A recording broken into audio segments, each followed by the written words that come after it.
Welcome, everybody. I'm Jeff Kittner with the North Dallas Chamber. We are honored to have you all here today for our fourth program in our legislative series, which gives you all an update on what's happening in the Texas legislative session. So far, we've heard from State Comptroller Glenn Hagar, and then we also heard from State Senator Nathan Johnson for an in-person event a couple weeks ago. And we are honored today to have the legendary Harvey Kronberg today. Harvey and I saw each other last month when I was down in Austin with the JCRC Jewish Community Relations Council Day at the State, and he gave an excellent update on what was happening to us in person. And I asked him if he'd be willing to come talk to our chamber, and he graciously said that he would. So Harvey, thank you again for doing that. Harvey really needs no introduction, but I'll give him a very brief one. Harvey's the publisher of the Quorum report, which was the first online news report to be covering what's happening in the Texas legislative arena. Bob Bullock called him the Capitol's most astute observer. And Harvey really is a legend in this industry. So Harvey, I'm going to turn it over to you to give us some insights. I do have to say real quickly that Texas Monthly once declared me one of the 25, because I was online, one of the 25 most powerful people in Texas politics. I made the mistake of showing that to my wife, and after reading it, she said, "Wait, aren't those other 24 people rich?" So I'm speaking to you from glorious Austin, which when the legislature's in session, I like to describe as 20 square miles surrounded by reality. And it's even more so because South by Southwest starts this weekend. So if you had any thoughts about coming down to Austin, forget parking anywhere and make your reservations now. This may sound a little bit like I'm being hypercritical of Republicans. First, let me give your leadership complete and total plausible deniability. I like to think that I'm fairly irreverent and am not afraid of naming names. But just to show that this is not a partisan kind of critique, since frankly it's Republicans in charge of everything, I like to start out by quoting the infamous Zen Jedi prosecutor of Travis County, Ronnie Earl, when he indicted Majority Leader Tom DeLay.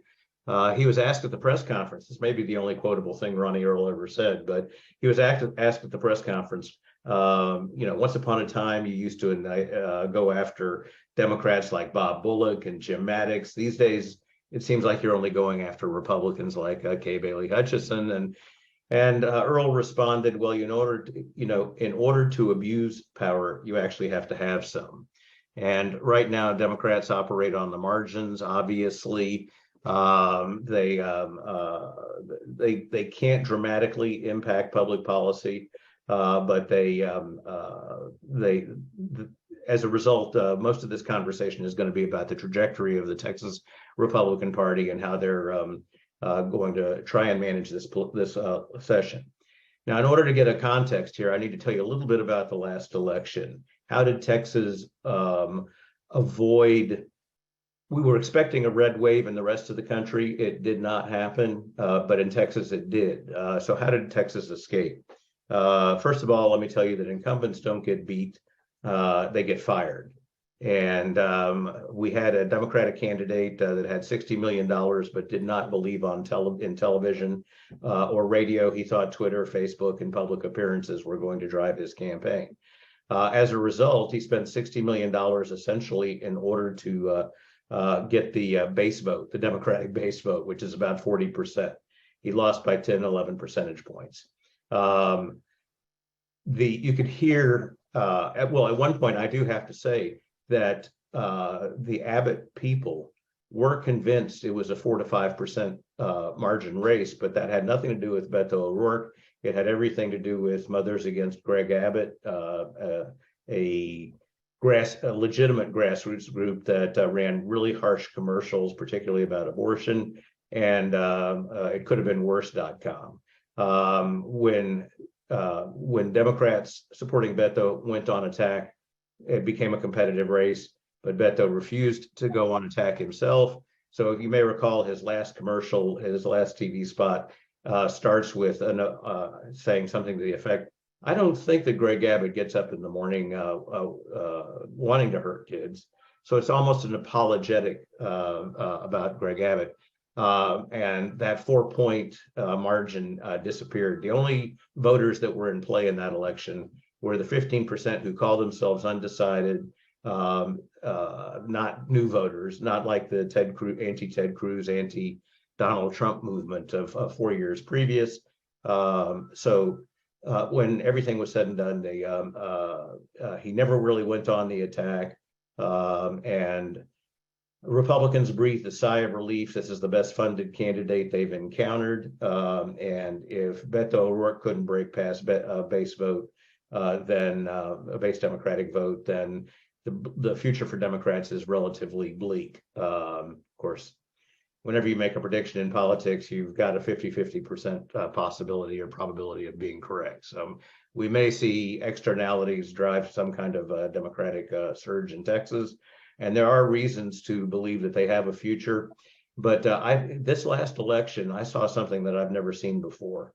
And that is before the election, voters told pollsters that the 3 most important issues they were looking at were crime, inflation, and the border.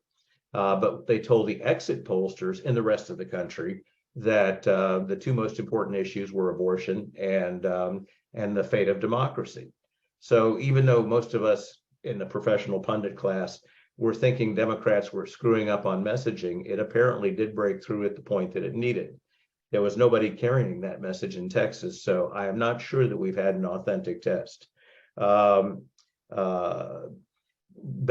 O'Rourke never asked Abbott if he believed that Joe Biden was a legitimate president, et cetera. None of the things that defined the outcomes in the rest of the country were part of the campaign here.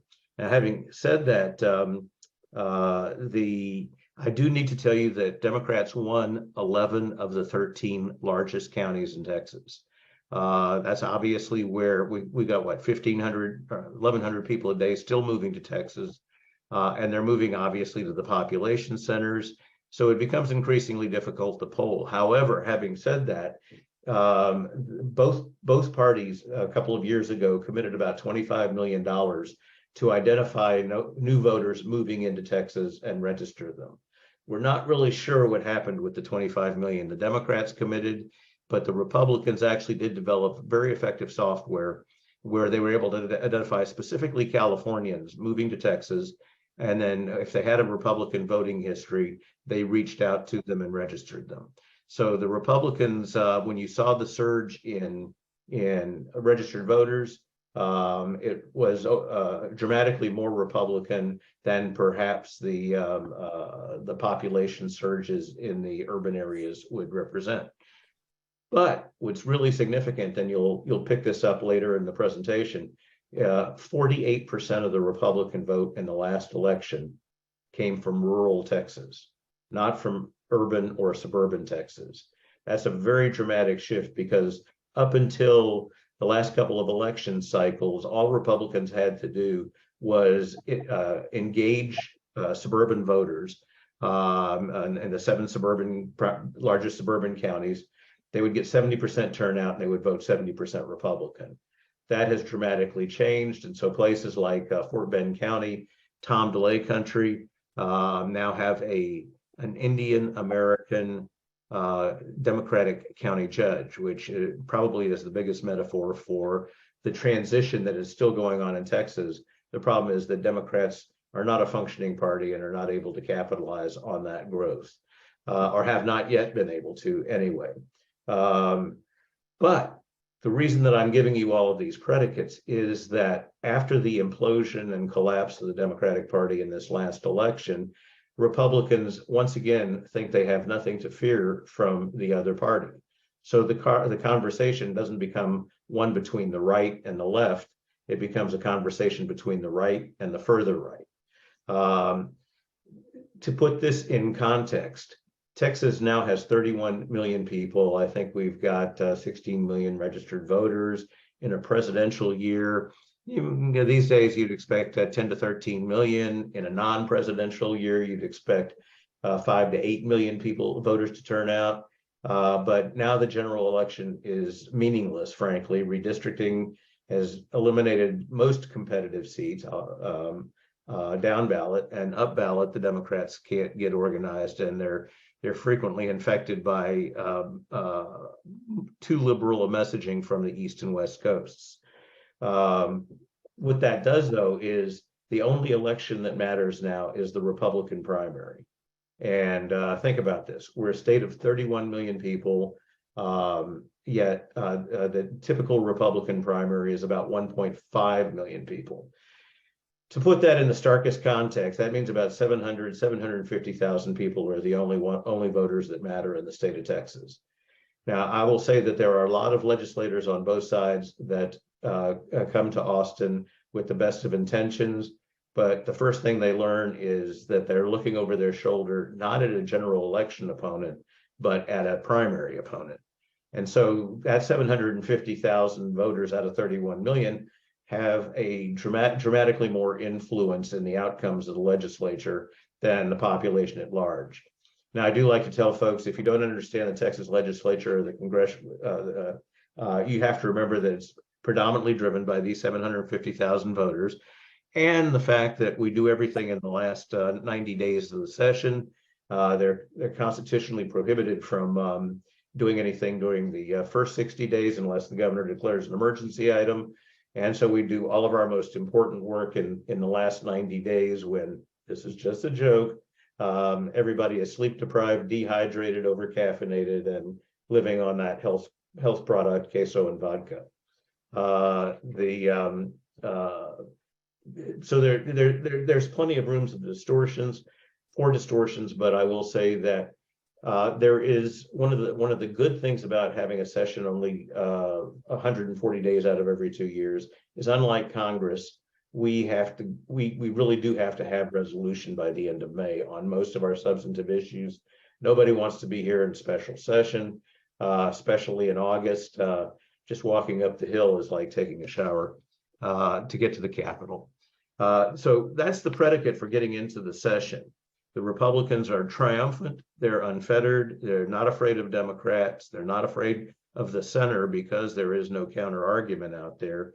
I will tell you that the next election is going to be a presidential year, and we're going to see a surge in vote, particularly among the people who tend to vote Democratic, women, minorities, and young people, because it takes a marquee race to do that turnout. In this redistricting, I don't know that all these members realize the jeopardy they're in, but they struggled to get to 87 fairly secure Republican seats in the Texas House out of 150. They've got 87.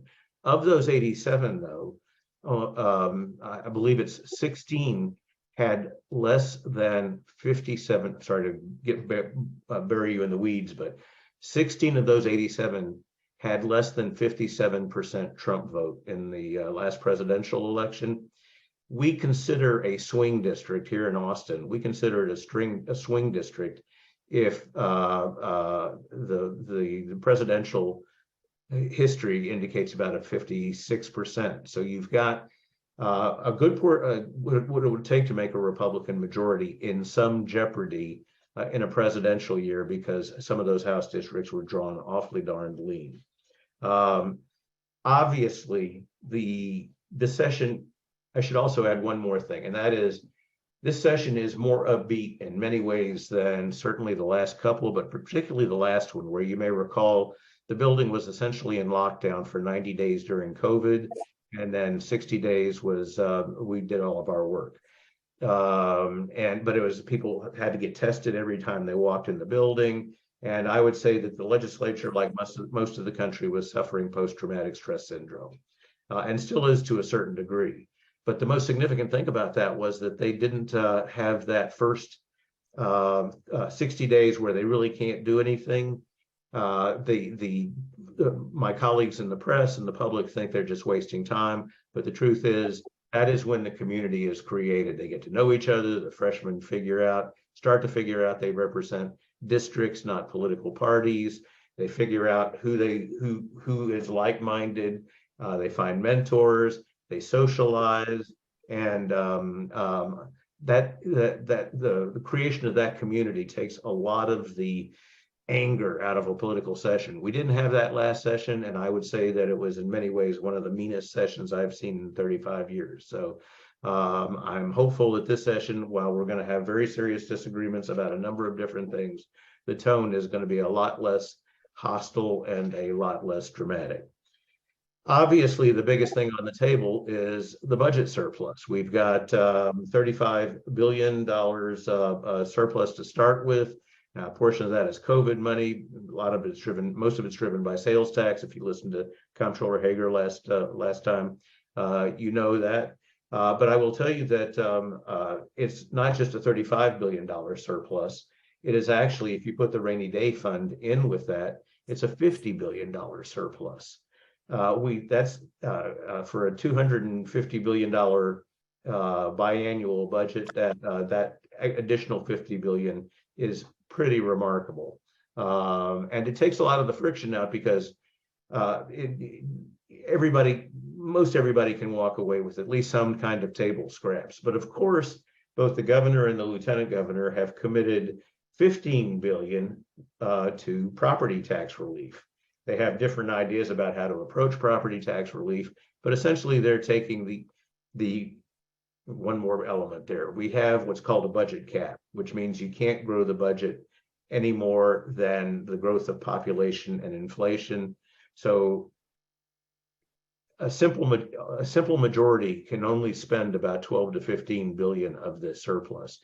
It takes a supermajority to spend the rest of it. They can break the budget cap, but it takes a vote to do so. It takes a supermajority to do so.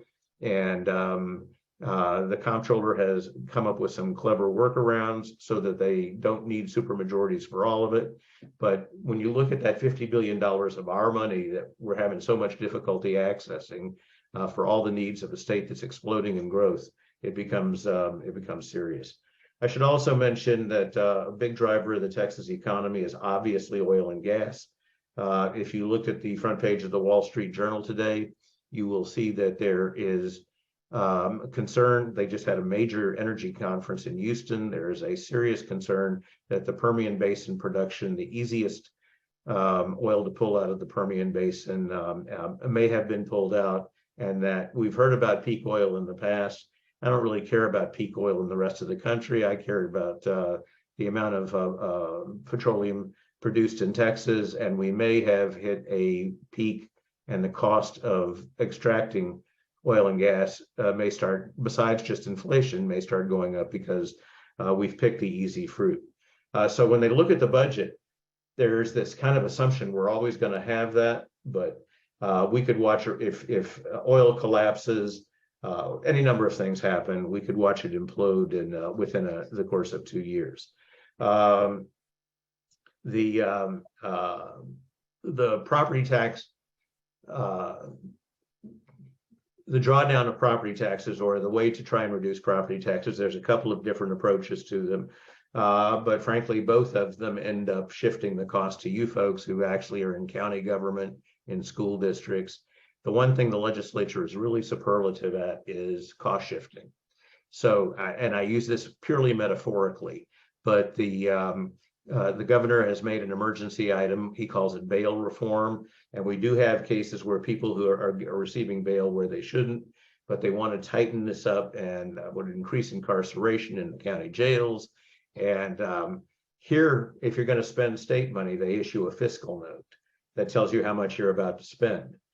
They do not issue a fiscal note that tells you how much the counties are going to end up spending or the school districts are going to end up spending. And they're doing a number of anti-business things that are going to impact local government, but I'll get to that in a moment. There's a lip service, a lot of lip service to business and business interests. But since we're only concerned about 750,000 Republican primary voters, the culture wars will have more prominence than they should based on the attitudes of most Texans. And the culture wars tend to crowd out more substantive issues of governance. And they're usually about the smallest, at least proportionally, the least significant population groups. So, by the way, we're going to have a lot of anti-transgender. We already have a lot of bills filed on anti-transgenders and drag shows. And somebody tweeted the other day with a picture of Greater Tuna, which would, if some of these laws pass, the theater production of Greater Tuna, the two male characters appear as women multiple times. Greater Tuna could be outlawed in the state of Texas. That is the absurdity at which we're operating on some of this stuff. The other thing that you need to know is that although everybody says in his administration says he's not running for office, Governor Abbott is running for at least the nomination. And if you want to figure out what the governor is going to do, you need to read the Miami papers, because it's obviously a day-to-day competition between Ron DeSantis and Greg Abbott. But a lot of what's happening is being framed in that perspective. People say there's no path for Greg Abbott. He actually broke into 2% the other day in one poll. But what their calculation is, I believe, is that Trump can't get there when everything is said and done for whatever reasons. DeSantis has plenty of room to stumble or overreact. And when you look at the rest of the Republican field, probably the only one that could raise $100 million in a month is Greg Abbott. Now, it would have to be through super PACs, because there's $2,500 campaign contribution limits to federal races.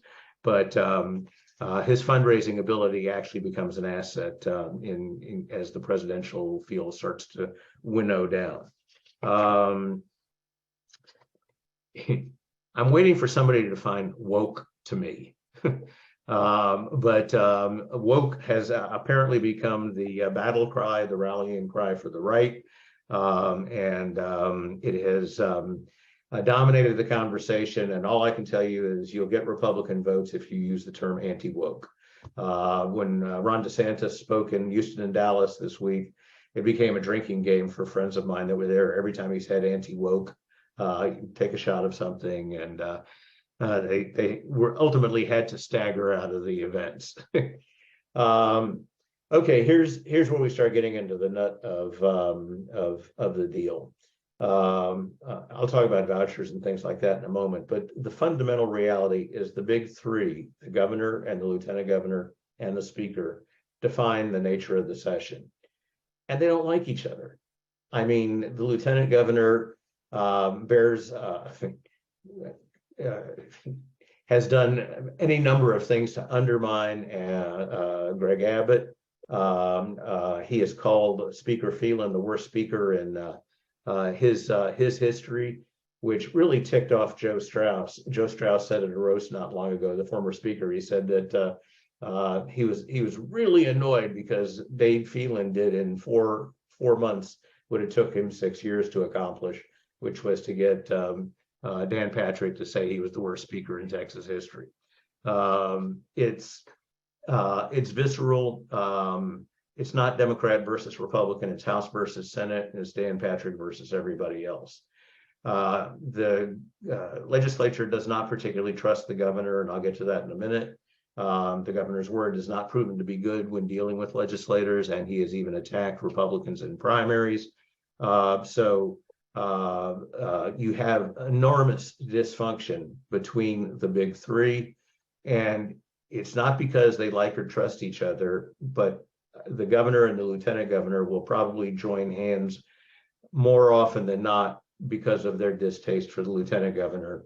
And the lieutenant governor has made no secret of his dislike of the speaker and the governor himself.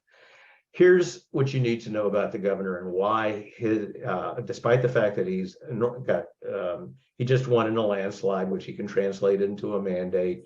He's a formidable fundraiser, but just a couple of things. He's going to ask for a gut check vote on vouchers. The parallel to that is his first legislative session as governor. He wanted to, it was actually a good government thing. He wanted to do institute pre-K in Texas.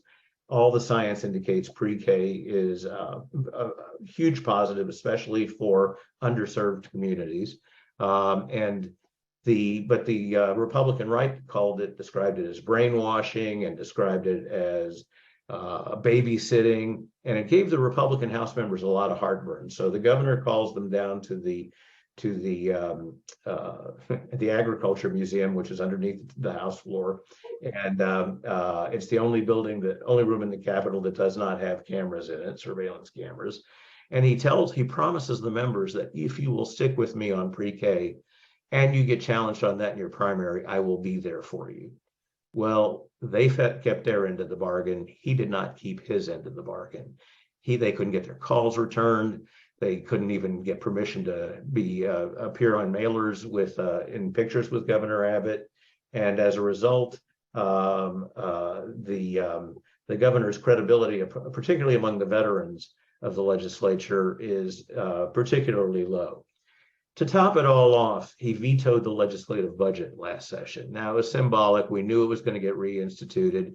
But what it did do was it didn't put legislators in peril. 95% of them have independent cash flows, and they certainly don't live on that $7,200 a year they get as a salary.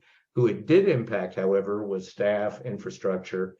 The governor said the legislature can continue to do its business, but the truth is that most people don't know this. The legislature cannot convene unless there's a journal clerk. The journal clerk is a constitutionally mandated office. The journal clerk, without a journal clerk, you don't need a speaker, a governor, a lieutenant governor.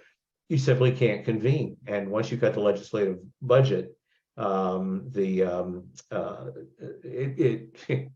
you've essentially shut the legislature down. Subsequently, the governor called a special session. One of the 10 items was replacing the legislative budget. I advocated at the time that Speaker Phelan should say, these are all really interesting, but we're not going to take up any of your items on the call until the legislative budget is reinstituted and signed. He didn't do it, but had he done that, he would have been the most powerful person in the building. He said that he told me that Governor Abbott would not agree to that. And I said, even better. If you stand down the governor, even as a freshman speaker, you have made yourself significantly more consequential. And the last thing I'll mention to him, besides the fact that he's veered off obviously into culture wars because he has national aspirations, we are still operating under emergency orders from 2.5 years ago.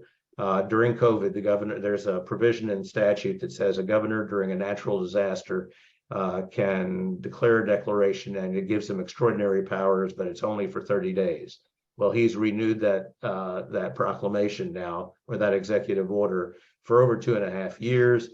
I don't think COVID is probably the level of emergency it was 2.5 years ago, but what it has done is, in some ways, it's displaced things like the Legislative Budget Board, where you would normally have to go to move money around.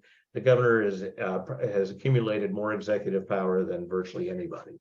Then you get to probably the most controversial of the leaders, and that's Dan Patrick. And I don't need to say very much more about him other than that he is not particularly pro-business. He it comes from a radio talk show background. He tends to he's brittle. And he's vindictive. He's the only lieutenant governor. He changed the 2/3 rule because he didn't have 2/3 of the votes, which meant that he totally marginalized Democrats and made and diminished the Texas Senate in ways that are incalculable. I used to love going and watching the senators debate. They were robust, they were big, they were large. The debates were engaging, and you actually could see an occasional vote move back and forth. Now the Republicans don't need the Democrats to even bring a bill to the floor. And the lieutenant governor rules with an iron fist. And so the debate in the Senate is sloppy. It's lazy and it's sloppy. And it's the lobby will tell you, and some of you I'm sure do have actual lobbyists or government affairs people down there. The lobby will tell you there's no point in lobbying the Texas Senate. There's only one vote that counts in the Texas Senate, and that's the lieutenant governor. And just to give you a kind of the metaphor for it, he hires and fires senators. So Larry Taylor, who is chairman of public education, by all accounts, and in my opinion, estimation, a very consequential member of the Senate, he decides that he's not loyal enough, or he prefers somebody else, and he ends up supporting an opponent, a fellow named Mays Middleton, who has no particular record, comes from the Texas House, but is a more staunch conservative. Kelly Hancock, somebody from your region, a very consequential member, one of the few really heavy lifters in the Texas legislature, in the Texas Senate, publicly disagrees with the lieutenant governor on clawbacks after Uri and the $9,000 an hour that we were paying for gas at the peak of the emergency, or paying for energy at the peak of the emergency. The lieutenant governor wanted to claw that back. That would have totally disrupted markets. The governor simply ignored it. I think he put a one-paragraph statement out saying, we can't do that. Kelly Hancock had publicly said that that would be totally disruptive to markets, and that as a result, nobody would want to do business with the state of Texas, which was accurate. If we're not going to honor contracts, then even if we don't like the outcome of the contracts, who's going to do business with us? Hancock was removed from his chairmanship of Business and Commerce in the middle of the session. And the message, and to their everlasting disgrace, the Republican caucus and the Senate, who could have overruled the lieutenant governor, remained silent. Now, Governor Bullock was threatened with being taken out of the chair. Lieutenant Governor Dewhurst was actually taken out of the chair for 6 weeks for behavior that the Senate did not approve of. This lieutenant governor has so inspired so much fear that nobody will raise their head, nor will they defend the institution. The Senate may recover someday, but right now it is a damaged part of the legislative process. His great strength is obviously as a radio talk show host. He is beloved by the 750,000 Republican primary voters, more so than anybody else. At the state Republican convention last summer, John Cornyn was booed for 25 of the 30 minutes he spoke. Greg Abbott would not even go in the convention center because he would have been booed. He had a reception off campus at 105-degree temperature event. I mean, you had to wait in line for 45 minutes to get in Houston in the middle of the summer, 105 degrees at 5 o'clock. People were actually feigning in line to get into the governor's reception. That speaks to the power that, or the control that Patrick exercises. He has told us publicly if he doesn't get his way on vouchers, then he's going to put us into special session. Which is an interesting dynamic. The governor is putting a lot of capital into vouchers, but to be bullied by the lieutenant governor into special session is probably not good if you're trying to look presidential. We shall see. And then you've got Dave Phelan, who is a sophomore speaker, second-term speaker, after Dennis Bonnen was forced to resign after essentially identifying members of his own caucus that he wouldn't mind getting picked off by a group called Empower Texans, who essentially is Midland oil money. And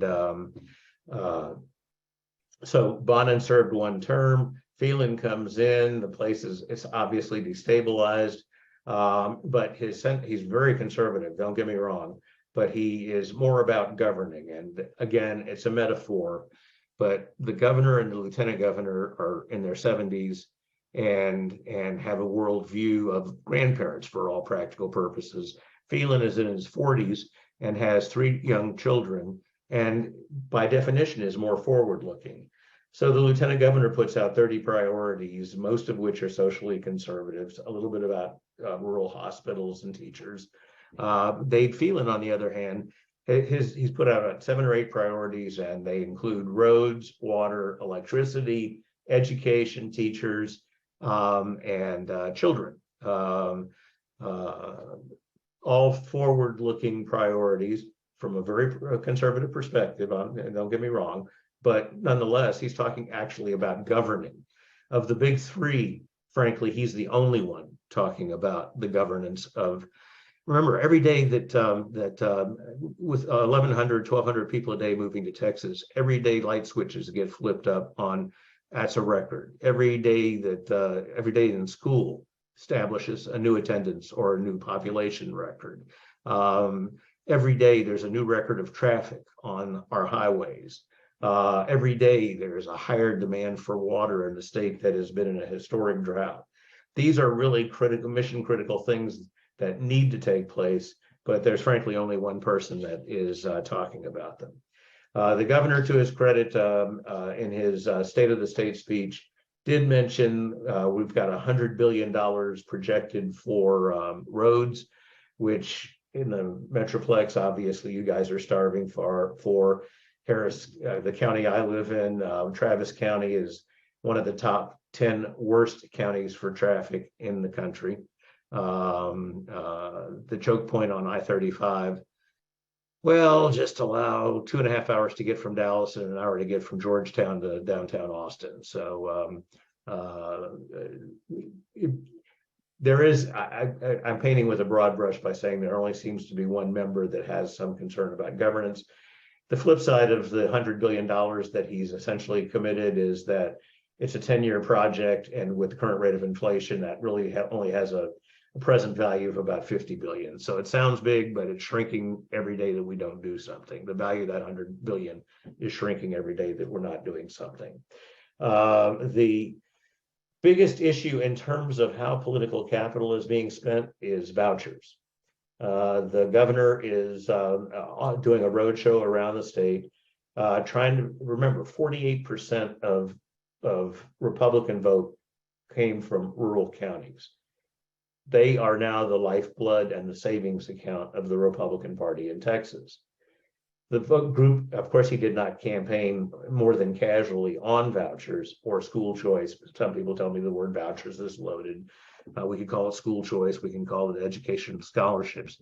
But the bottom line is, right now, we only have this pool of money that goes to education. And frankly, if you look at the proposed budget, they're shrinking that a little bit. It's hide the P, but the education funding experts say that we're looking at actually about a 5-6% cut in actual education funding. Folks don't realize that out in West Texas, you've got small communities where it may take an hour and a half on a school bus to get a kid to school, hour and a half to get them back. Transportation is a huge cost in education that most people don't realize. The governor is talking about taking a piece of this pool of money and putting it into vouchers, which means there's less money for everybody else. There's 1.8 million students out of 5 million students in the state of Texas that do not have access to charter or private schools. And we now have on tape my colleague and my editor, Scott Braddock. If you can listen to his podcast, he actually has the recording of some folks in the State Board of Education talking about vouchers will cost 1 to 2 teachers per rural school. Meanwhile, the rurals are also suffering. Their hospitals are closing because we won't take Medicaid expansion. And the rurals, the irony in all of this is that as their population and representation in the legislature shrinks, their consequence to the Republican Party is growing. And how that equates has yet to be seen. You spend enough money on an advertising campaign and call it empowering parents, you might be able to pull this off. But the reality is that I put this on Twitter. God help me, I still work with Twitter, but I put on Twitter that the governor's suggested budget to the legislature included no item for the cost of educational scholarships or vouchers or school choice. And to date, there has been no price tag affixed to it. Until there is a price tag, and of course, I'm not saying vouchers are good or bad. I could argue that round or square, but until we actually have a number, this is just poetry. This is just political posturing. The last time a voucher bill came out of the Texas Senate, the fiscal note that said what it was going to cost the state was left blank. They could not guesstimate what it was going to cost. So the most significant thing the governor is advocating for, and the lieutenant governor says he will put us in special session for, we don't have a clue yet as to what it's going to cost. We haven't seen language, and this is going to be a fairly huge diversion. The governor goes to these rural communities, and he's trying to get the communities to pressure the members to the local population to pressure the members to vote for vouchers. But the best example was in Corsicana. Most members are not, most of the places he's going, the local legislator Republican will not appear with him. And if they do, they will only say he's done wonderful things for the state of Texas, but they will not say anything about vouchers. It's a gut check, heartburn kind of vote for them. And it's probably the deepest divide inside the Republican caucus right now. Having said that, there are any number of Democrats that also support vouchers. I'm not sure they can vote for it because there are no teachers unions in Texas. There's no collective bargaining. There's no shop stewards like there are in other states, but the teachers associations do have a lot of impact on Democratic vote, and voting for vouchers would probably be as problematic for them as voting for a tax increase would be for Republicans. So the issues facing the legislature, obviously, I think you guys all know. I'm going to say it's not a particularly business-friendly group of people. The 313, which is incentives to bring in business, it didn't look like it was going to survive. Now it's being slightly revived. We really don't have a consensus solution on increasing capacity for electricity in Texas. They say that we've solved the problem. All we've done is, frankly, we have better measurement capacity. So when we see we're approaching capacity, we can control the rolling blackouts and brownouts better than we could during the ice storm. There's no consensus solution on that. The business community has been silenced. The lieutenant governor in one of his tirades, Dell and American Airlines called the so-called election integrity bill that originally was coming out of the Senate, voter suppression. They were accurate, but the lieutenant governor gets up and has a tirade and says, they're not welcome in my office. If you're not going to support us on these kinds of issues, then don't come to us for tax issues or trademark issues or whatever. We've got a very controversial bill about Asian and Russian and Arab ownership. I use these as generic because if the bills as presented were passed, every Asian would have to first prove they're not Chinese, of Chinese origin, then have to prove that they're not still having Chinese citizenship. And all of a sudden, it's just one more piece of friction to capital. You guys will particularly appreciate that we now have a law that says if a financial company or financial institution can be characterized as supporting ESG, then they can't do business with the state of Texas. BlackRock, for instance, has been targeted. That's a $10 trillion operation. We probably have 10 billion with them. We're gnats, we're flies, we're an irritation. But what it has done is when you guys go to float bonds for your community colleges, for your school districts, for your municipal utility districts, the big boys aren't competing for the business. And the guesstimate is that bond underwriting has cost Texas taxpayers over the last year an additional $1 billion because of this kind of gratuitous shot at the financial companies. And now they're talking about doing the same thing with insurance companies, where we get to arbitrarily say you're pro ESG, and that can only have negative consequences for retirees and for insurees all throughout the state. I could go on for a while, but I think I've given you some context for how the session's going to play out. The good news is they tend to like each other a lot more than they did last session, or at least they're starting out that way. There is one last element. This is one of the slowest starting sessions I've seen since one of my heroes, Speaker Pete Laney. Pete Laney loved to go slow because it gave him more control over the process. It drove Lieutenant Governor Bob Bullock nuts because he wanted to do it now. And so I guess it was 4 or 5 days ago, we haven't had a substantive committee meeting hearing in the House yet. And we're what, 60 days, 70 days in. They referred on the first day of bill that he referred bills, the speaker referred 600 bills. So we've got this elephant trying to go through the snake right now. And my guess is that the less time we have, the fewer bad outcomes that we can have it makes it easier to make governance a priority as opposed to culture war issues. And the speaker, to his credit, has gone around the state and reassured the business community, we're not going to spin off into all of these cultural issues. We're going to do the business of the state this time. And we're frankly only going to have about 45 to 60 days to do it because the substantive hearings don't start in the House side until next week. And with that, I hope that I have piqued a little bit of interest and there might be a question or two. Wow, Harvey, that was amazing. Thank you so much. We do have some questions. I'll kick us off with one. Talk about Lieutenant Governor's absence and how that is impacting things. He has not, we were talking before, he's not been there. There was a dental issue that we read about, but talk about what's happening there and what you expect to come of all that. This is, frankly, the centerpiece of the conversation in the Capitol right now. Now, I haven't checked today to see if he was in the chair, but he tweeted in response to a tweet from Scott Braddock who wished him well on his recovery.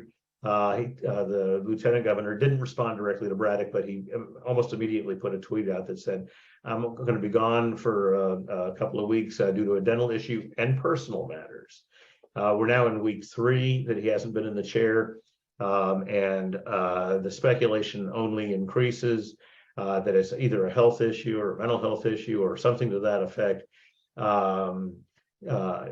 He has seemed increasingly brittle. He went so far as to personally attack a lobbyist and a lobbyist's clients on Twitter, named the clients and said this particular lobbyist is not welcome in my office, which nobody has ever seen. None of us are political virgins here. We know that power is exercised and that certain lobbyists can get blackballed and trade associations are threatened if they don't comply with hiring practice. But we've never seen anything quite that brittle coming out from a lieutenant governor. In the meantime, the grand irony is that the president pro tem of the Senate is Kelly Hancock, the guy he fired from the chairmanship of Business and Commerce last session. Now, if it turns out to be something serious and he has to resign, then the body will pick its new presiding officer. When Lieutenant Governor Rick Perry became Governor Rick Perry, when George Bush became the governor, the Senate picked its own presiding officer, Bill Ratliff. If for some reason the lieutenant governor can't serve and it becomes public or official, then they'll pick a new presiding officer. But in the meantime, Kelly Hancock, the guy he fired, with whom there is no love lost, is the one holding the gavel in the Senate. And what this has done is fired up speculation. The lieutenant governor has said that he is not running, that he is running for re-election. Nobody believes it. Everybody believes he's a lame duck. He's 75 years old, which obviously is no longer a disqualification for office, considering our 2 presidential, most likely, or wannabes anyway. And so the Senate is already the conversation about who's going to replace Patrick, either if he can't continue in the job or continues a prolonged absence. That conversation about who's going to run in 3 years is at high intensity. And there's also a conversation as to who they would replace him with if he couldn't finish his service. The silence from him, they're still fearful, and he still owns the Senate, but you can see that they're beginning to pick at the flesh on the bones now. And every day that he's absent, the intensity of this, without explanation, the intensity of the back chatter increases. All right, one more question for me, and then we'll open it up to the audience questions. You touched on this when you were talking about healthcare access with the rural hospitals, and when we met with Senator Johnson a couple of weeks ago, we talked about this, and this is one of our chamber's priority issues. Medicaid expansion, we know it's a challenging issue, but talk about what you see on the horizon for that this session. Nothing. If Patrick remains in the chair, he'll oppose it, but the bigger deal is that the name Obama is still associated with Medicaid expansion, and a governor running for president, or at least running for the Republican nomination, cannot embrace it.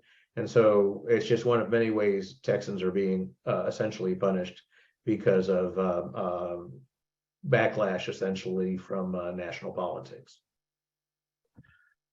All right, we've got a question from Phil Ritter, Dallas College trustee. Phil, do you want to unmute and ask your question? Yeah. Hey, Harvey. At the national level, there's some pretty well-funded and credible efforts to rebuild the political center, and especially in the Republican Party and, Unite America and some others. And I'm wondering if you're seeing anything like that happening at the state level in Texas, and, the political action strategy, candidate recruitment, PAC, and so forth that would, kind of counter this West Texas money that's been pouring in for over a decade now. And, Joe Strauss a lot of people were thinking he might be emblematic of that movement or tip of the spear, but, that may or may not be the case. But I'm just curious about your observations on that. Well, remember at the in this last election, Republicans targeted 3 South Texas congressional seats, and they were competitive. They were drawn to be competitive in redistricting, and in 2 weeks before early voting, the National Democratic Congressional Campaign Committee pulled its money out, stopped funding it. They've pretty much written off Texas. As a result, without a Democratic Party, there's no center. There's no way to get to center. You can't have a center just inside the Republican Party. There is going to be a donor strike against the Democrats, essentially until Gilbert Hinojosa, the chair, is either resigns or is replaced. He's lost the faith of the donor class, and it really is kind of embarrassing. They'll have fundraising email drives in order to get to their $5,000 goal, which is, they probably still have a mimeograph machine, keeps the mimeograph machine going. And for you younger folks, it was a device before. Anyway, so absent a second party, there really is no way to get back to center. I am greatly encouraged to see the Washington infection has not infected the legislature.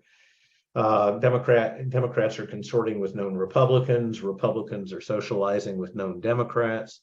And there is a lot of common ground. And the truth is, rural Republicans have more in common with South Texas Democrats than they do with suburban Republicans. So if there's a center, it's going to happen in that way. But no, I don't see with I'll just say it, with Beto O'Rourke wasting $60 million, there's no and Gilbert Hinojosa not being able to raise any money. There's nothing to drive that. No matter how much they spend, the odds are that the 750,000 inflamed Republican primary voters will still dominate. So, not to be a Debbie Downer, but I don't see anything. Now, presidential politics, presidential elections are wild cards because you bring out Democratic voters, but good candidates have to be persuaded to run. One quick side note: many of you know Associated Republicans of Texas. That was Norman Newton, Pat Robbins. They were John Tower graduates. They worked for John Tower, and they did something that I have advocated for a long time for Democrats, and that is you can't trust. The reason Associated Republicans was created was because Republicans didn't trust their party. And if you watch some of the stuff that's coming out of the Republican Party structure now, there's good reason not to trust the party. So they created Associated Republicans, so there was a place for business money to go to elect Chamber of Commerce style Republicans, not social conservatives. The Democrats At one point, I had advocated this in print, had a meeting with some traditional Democratic donors, and made the case, and they all agreed that we needed our version of Associated Republicans, but nothing ever happened with it to speak of.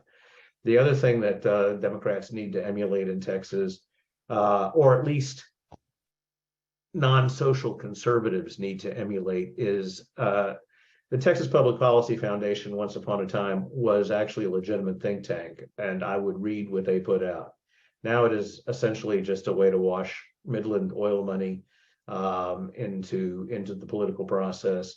And but along the way, and even now, they've created talking points for the right, and created, whether contrived or not, a body of intellectual work to support their positions. There's no counterpart in Texas on the Democratic side. And if you're going to have Chuck Schumer speaking to Texas Democrats, you're not going to get anywhere. That's not viable. They have to come up with a local vernacular, a Texas vernacular, and those are the two things I think that drove long-term Republican success were ART and Texas Public Policy Foundation. I don't think we're going to see a third party, and I don't think you're going to see legitimately qualified Democrats run until they have some confidence in the infrastructure that supports them. Thanks, Harvey. Thanks, Phil. But that's the way it is. I think we've got time for one other short question. I've got a good one from Gardner. I can't tell who Gardner is, but Gardner, do you want to unmute and ask your prediction question? Or I can ask it. So what the question is too early for this, but who's the next governor after Greg Abbott, and who do the Democrats nominate to challenge Senator Cruz next year? Well, I don't know whether you'll love this or not, but Ted Cruz I keep hearing out of DC that Ted Cruz is positioning, thinking about running for governor when Abbott leaves an open space. And I frankly think that he got a standing ovation at the state Republican convention. Dan Patrick got a standing ovation, and that's my focus group. So while I think there are dramatically more qualified Republicans to be governor, I would say just 3 years out, he's got the head start because he's got the name ID, he's got fundraising ability, but there's a whole cast of characters, from Railroad Commissioner Christy Craddock, Comptroller Glenn Hager. The list is infinite. Democratic side is obviously much more difficult, but and I'm not going to make a prediction for governor. I'm not sure even Jerry Jones, if he ran as a Democrat, could raise money inside a Democratic infrastructure at this stage. But there's some interesting challengers to Cruz emerging, including your own Colin Allred, who has an incredible resume, frankly. Does not have sufficient name ID yet, but one of the best lines I've heard in a long time. There's two great lines. One is, I believe in coincidences in politics. I've just never seen one. And the other is that the Republicans may shoot at each other all they want, but when it comes down to really getting things done, they consider themselves a movement. Democrats are a coalition, which means everything's a negotiation, everything's a transaction. You've got to satisfy the Hispanics, the African Americans, the pro-choice caucus. Both sides have lots of boxes they have to check off, but at the end of the day, Republicans will come home. Democrats are disinterested unless there's something that's driving them. So although I have no clue as to whether somebody like Colin Allred would be interested in running. I know he's making some exploratory calls, but getting Hispanics to vote for an African American, or African American to vote for Hispanics without a presidential race is to drive them to the polls is pretty difficult. But I do think challenger to Cruz is either going to have to be a minority or a woman in order to get any kind of traction, and that's the state of affairs for competitive races in Texas right now. So then let me ask one follow-up question. When do you think a Democrat will win a statewide election next? Well, they're trying, one of the themes of this session is going to be continue to strip away power from the increasingly Democratic counties. And if there is hope for a Democratic Party, it is frankly going to be bottoms up, county driven, or there's going to have to be outside money. If Beto O'Rourke had simply, when he was running against Ted Cruz, run just one ad before early voting in rural Texas, saying the only issue in this election, as you may recall, is pre-existing conditions. They want to get rid of Obamacare, which he said he wasn't going to go negative against Ted Cruz. All he had to do is look in the camera and say, the Republican Party has voted multiple times now to eliminate Obamacare. All of you have some kind of pre-existing conditions. Which one of the, I'm not even going to name the other guy, which one of the two of us do you think actually cares about your pre-existing conditions? He would have he lost by 250,000 votes. I think that would have turned the tide. The key is to communicate to rural Texas that Republicans may be on their side when it comes to guns and abortion, but not on their side when it comes to hospitals and schools, and start breaking into that Republican hegemony in rural Texas. Wow, Harvey, this has been incredible. I think we could go on all day with questions, but we have told everyone we finished at 11 and we are past that. And so this was amazing. We cannot thank you enough for being a part of this. As a token of our appreciation, we will be making a donation in your name to one of our chamber nonprofits, Career Spring, selected by our board chair, Sharon McClure, who has joined us on the call. And each year we ask our board chair to choose a chamber nonprofit to recognize with donations in honor of our speakers. And so our board term just started February 1st. And so Sharon has chosen Career Spring. So we're honored to make that donation in your name.